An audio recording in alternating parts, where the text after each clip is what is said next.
In this video, I'm going to talk about the difference between Sphinx, Cobra, and Chaturanga, as well as I'm teaching you how to do upward facing dog. We're going to start on our all fours, coming down. You could spread your fingers nice and wide on the mat, curl your toes under, and come into your downward facing dog. You could always keep your knees deeply bent, straightening the arms. We're going to come forward and into plank position, and then dropping your knees, lowering yourself down. Elbows come underneath your shoulders. Forearms are on the ground. So this is my Sphinx pose. I pull forward, I lift my heart, I lengthen my spine, and you really want to make sure that your neck stays long and your shoulders are down away from your ears. This is a really great pose to do because it helps to open up the front of the body and it gives you a very nice gentle back bend. So there should be no pain here in your low back. We're going to bring our hands underneath our shoulders now, and I'm going to show you Cobra. So Cobra, baby Cobra, is where we just lift a little bit, pressing into the ground, keeping your elbows tucked in, strong arms, shoulders away from your ears. Now, Cobra can also be pressing up, shoulders down.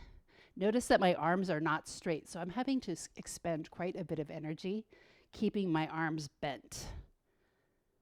This is a deeper low back bend, so if this does not feel good to your body, stay with baby Cobra or Sphinx. Take a deep breath in, let's bring it back down. We're going to press back and into our child's pose. You could relax here for a couple of breaths. If your wrists feel a little sore or tender, you could move your wrists. You could sit up and move the wrists a little bit.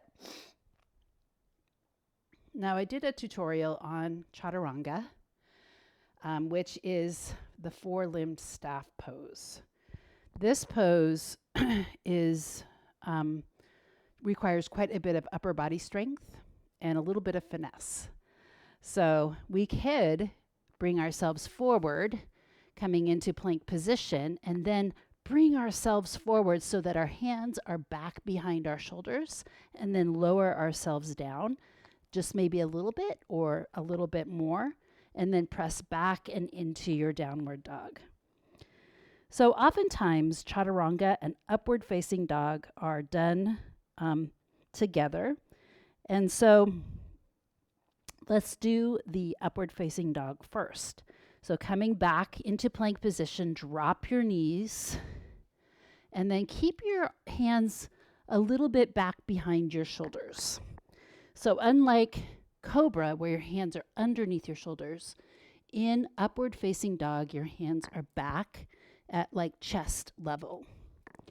We're going to think about coming and lifting our thighs up off the ground and balancing on the tops of our feet.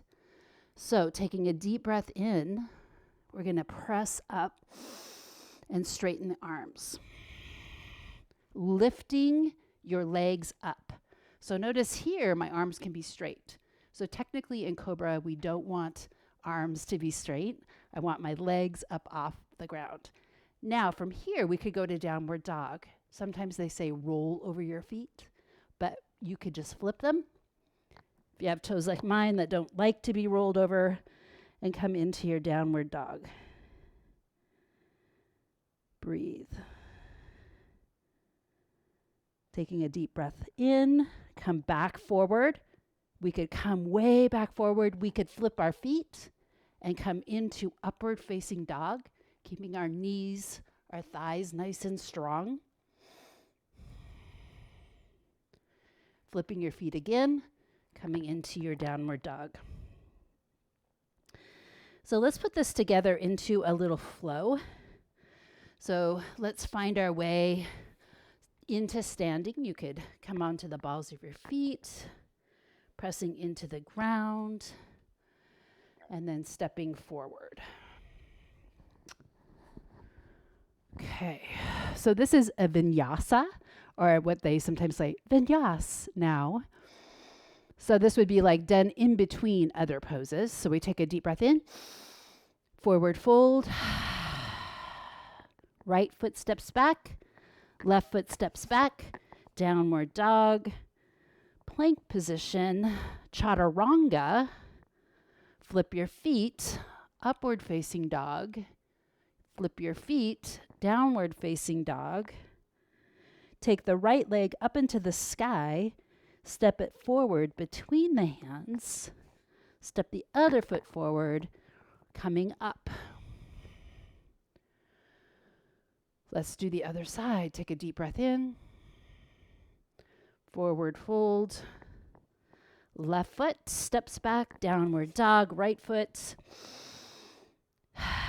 forward into plank position. Bring yourself forward, flip your feet, upward facing dog, flip your feet, downward facing dog. Shift your body weight, left leg up into the sky, stepping through between your hands, other foot forward fold, and then finding your way up and back into mountain pose. So there we demonstrated Sphinx, which is you're on your forearm, baby cobra, hands underneath the shoulders, chaturanga, hands back here, upward facing dog, hands back here with legs lifted. So I hope that was informative for you when you're taking my classes or when you're stepping into the experience in the studio.